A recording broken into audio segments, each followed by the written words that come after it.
action there. A plane was trying to, in February 18th, 1960, trying to bomb central Espana, Montana's province, exploded in mid-air.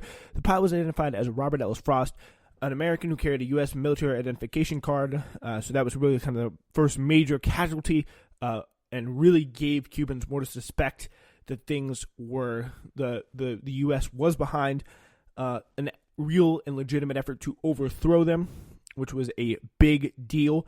Further, in February 1960, police detained a group of internal resistance forces trying to throw hand grenades at the Havana Carnival. And again, a lot of this stuff ending up hurting a lot of civilians and businesses.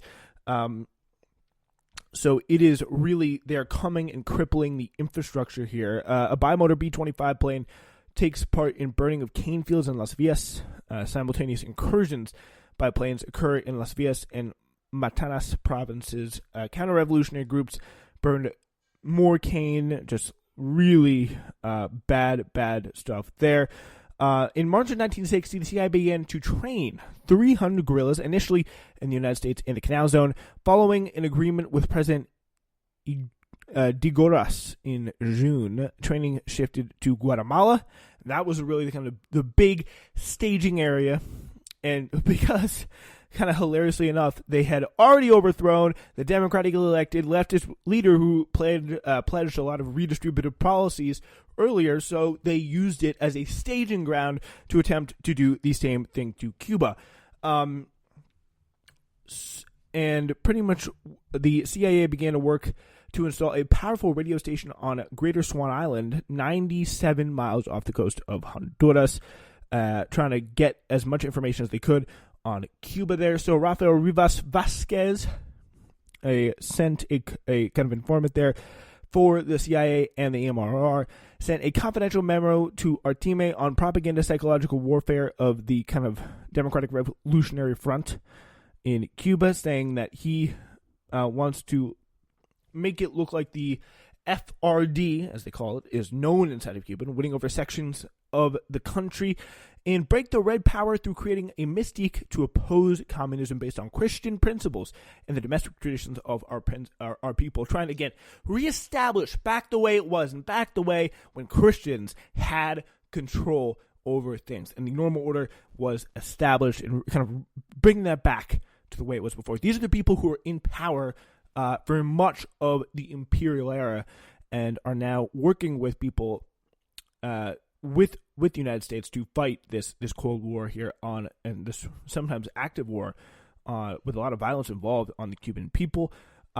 Meanwhile, a sabotage of French ship Le Coubre in Havana Harbor carrying arms for Cuba kills about 100 people and wounds some 300. The following day at funerals for the victims, Fidel Castro accused the United States of responsibility for the action. So another deadly strike there from the United States as they continue to move on. So yeah, the MRR's Miami-based Secretary of Propaganda, Rafael Rivas Vasquez, sent another memorandum to Artime regarding methods of organizing resistance forces outside of Cuba. His suggestion included creating a political bureau, student movements, and pro-democracy workers' fronts. So that is, again, things that are going to go well, assuming that you get all this great popular support for a movement to overthrow somebody like Fidel Castro, both in and out of Cuba. On March 17th, 1960, in an Oval Office meeting with high-ranking national security officials, President Eisenhower approves a Central Intelligence Agency, or CIA, policy paper titled A Program of Covert Action Against the Castro Regime. So the CIA plans involves pretty much four main courses of actions. Form a moderate opposition group in exile whose slogan will be to restore the revolution which Castro has betrayed. Create a medium-wave radio station broadcast into Cuba, probably on Swan Island, south of Cuba. Create a covert intelligence and action organization within Cuba responsive to the orders and directions of the exile opposition, and to begin a paramilitary force outside Cuba, and in the second phase, train paramilitary cadres for immediate deployment into Cuba to organize, train, and lead resistance forces recruited there. So they really thought of everything, right? Nothing could go wrong. Like they got all angles covered there. They tried to go with the propaganda on the ground from the very, very convincing and effective communicators like Manuel Artime and the master of propaganda, Rivas Vasquez.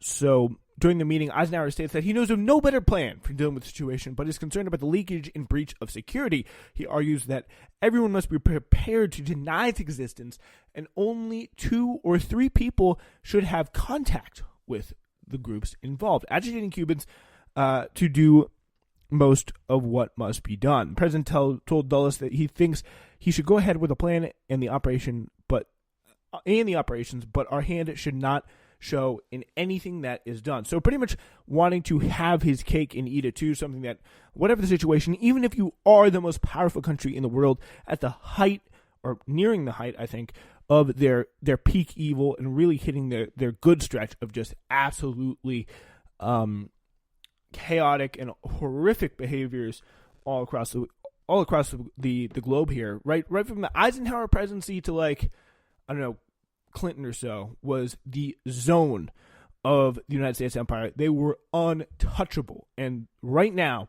we are really witnessing them ratchet things up. That's head in the 60s, 70s, 80s with the Reagan stuff. Just absolute bloodbaths everywhere you look all across the world. Great stuff. We love to see it.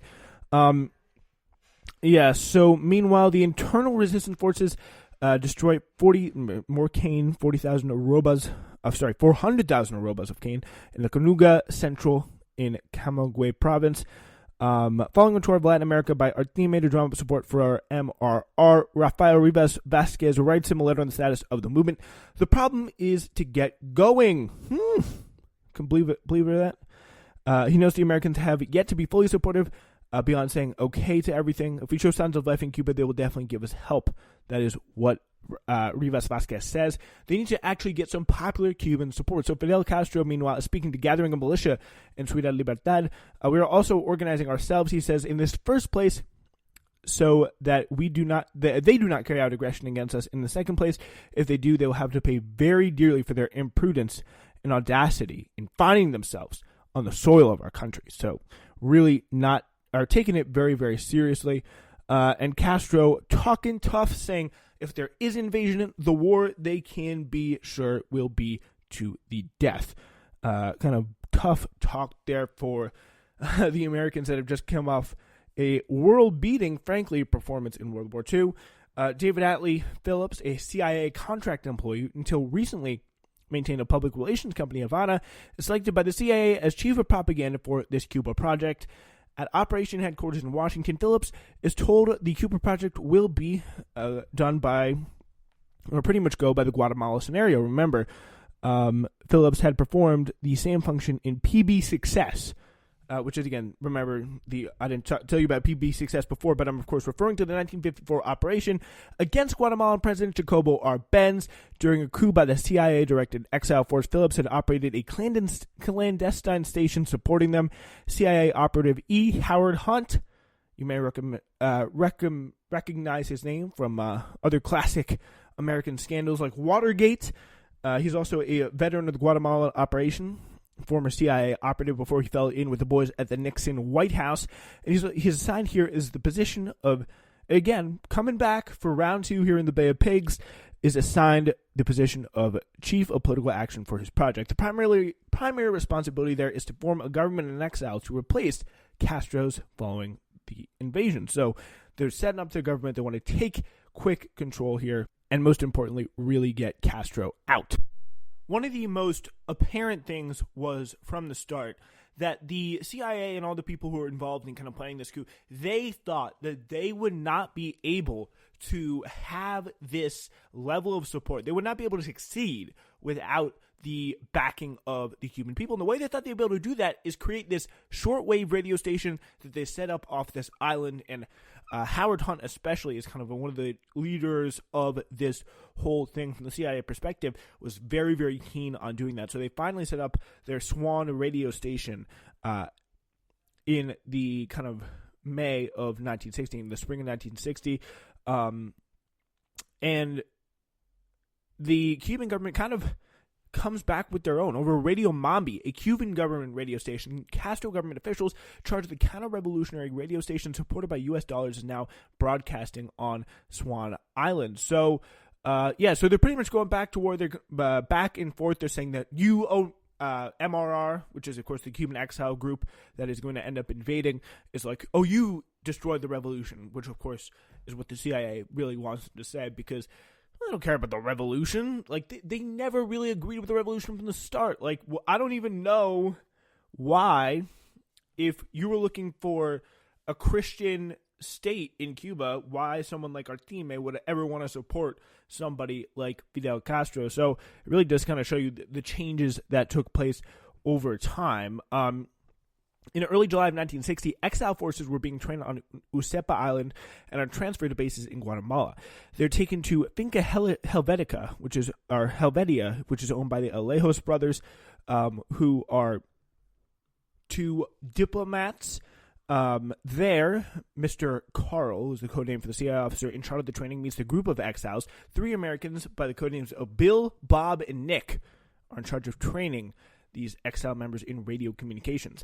The diary of an unidentified brigadista on the radio team describes a daily routine beginning at 6:45 a.m. with running and calisthenics. At 8:45, classes in radio and telegram communications are conducted. At noon, lunch is held. Classes resume at 2 p.m. and then at 6 p.m. Dinner at 7 p.m. and free evening to listen to pretty much American propaganda. And, of course, then got to sneak a drink because there's no alcohol allowed in the camp. Because, of course, these people are kind of psychos and really kind of the same, really fighting for that same kind of Christian state, that pure Latin American Christian state that Cuba once was and the way that they liked it. CIA headquarters sends a cable to Havana regarding an upcoming meeting between a Cuban volunteer agent and Raul Castro. So that's something that they want to raise their eyebrows at as a possible opportunity for the CIA. Inquiring whether the Cuban agent is sufficiently motivated to risk arranging an accident for Raul Castro and offering $10,000 after successful completion. After the agent agrees to carry out the task, the CIA ended up canceling the assignment. So, guess what, ladies and gentlemen? It's 1960. And if you didn't know, if you were not familiar at the time, we are kind of in the midst of a presidential election. And we have Senator John Kennedy, who's running for president. And someone paid him a little bit of a visit on the doorbell. And that was CIA Director Dulles. Briefing Mr. Allen Dulles briefing Senator John Kennedy, who's running for president, at his home in Hyannisport in Cape Cod. The meeting on intelligence matters lasts 2.5 hours and includes a description of the training of Cuban exiles for operations against the Castro government. So the relationship here between the CIA and Kennedy starts off all right. I mean, he's someone who is never really been that big of a Cuban sympathizer, was very much open to the and somewhat, and of course in his case, and he's probably right about this, he was misled to the extent of what they wanted to do and how easy it would be to pull off and how woefully unprepared they would be, and really what they're actually trying to do, which I think you can get into. We can all speculate about what the CIA's motives were for really flopping so damn badly with the Bay of Pigs, and maybe they had some sort of larger plan there. That's probably what I would think. Maybe they wanted to force a fiasco and maybe goad Kennedy into taking further action to try and rectify the mistake the CIA made, which of course they later after tried to push on Kennedy. But that's pretty much what's going on right now.